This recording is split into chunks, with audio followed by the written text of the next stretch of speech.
Γεια σας, το όνομα μου είναι Γκίμος.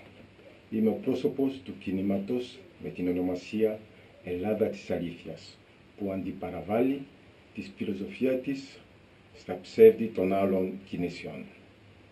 Το κίνημα Ελλάδα της Αλήθειας δεν έχει άμεσες πολιτικές βλέψεις, αλλά είναι απλώς ένα κίνημα που έχει ως κινητήρια δύναμη και απότερο σκοπό να στηρίξει την πορεία της Ελλάδος μέσα στην Ευρώπη και στο διεθνές γίγνεσθε.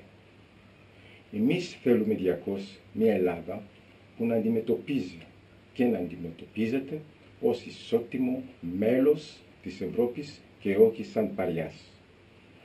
Για να πετύχουμε αυτό το στόχο, χρειάζεται να κατανοήσουμε τις απαιτήσεις και τις νοοτροπίες τόσο των Ευρωπαίων όσο και ημών των Ελλήνων.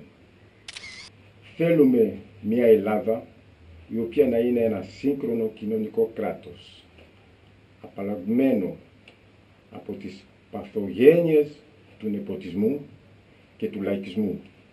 Μια Ελλάδα που πρέπει να βοηθήσει τους αδύναμους πολίτες της χώρας, τα ανήλικα παιδιά και τις οικογένειες τους που χρειάζονται υλικούς πόρους, τους ανέργους ανεξάρτητα από την οικονομική κατάσταση τους, όπως γίνεται στις περισσότερες ευρωπαϊκές χώρες.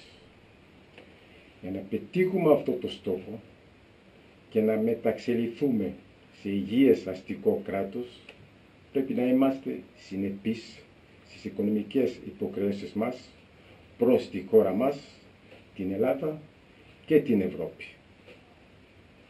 Πρέπει οπωσδήποτε να αλλάξουμε την εγωκεντρική και την ατομιστική νοοτροπία μας, να αρχίσουμε να σκεφτόμαστε ως εννέο σύνολο και να συνειδητοποιήσουμε ότι η κατάσταση είναι πολύ σοβαρή και δεν χωράει άλλη καθυστέρηση ούτε υπηδέκεται άλλων εγκληματικών σφαλμάτων.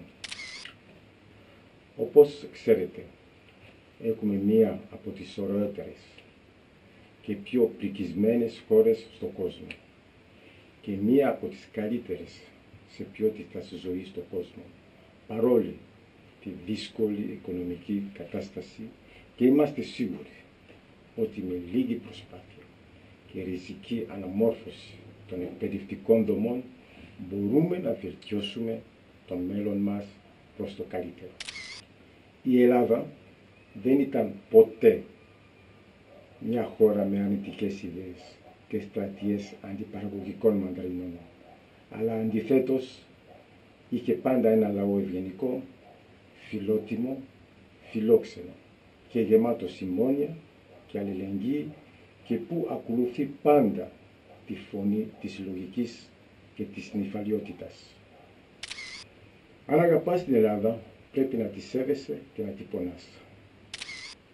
Επιτέλους ζητάμε μια γνήσια Ελλάδα, μια Ελλάδα της ζωντανής πραγματικότητας, μια Ελλάδα του μέλλοντος, μια Ελλάδα που θα αναγνωρίζει τα λάθη των πολιτών της και θα θέλει να τα διορθώσει και να προχωρήσει μπροστά.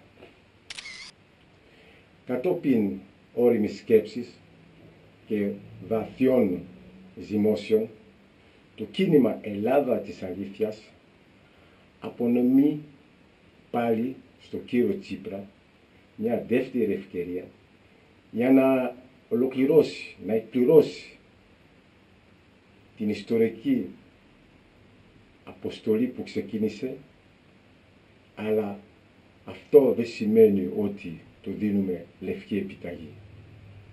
Ο κύριος Τσίπρας μας απέδειξε ότι είναι ένα άτομο έντιμο που προσπάθησε να επιβληθεί στην Ευρώπη.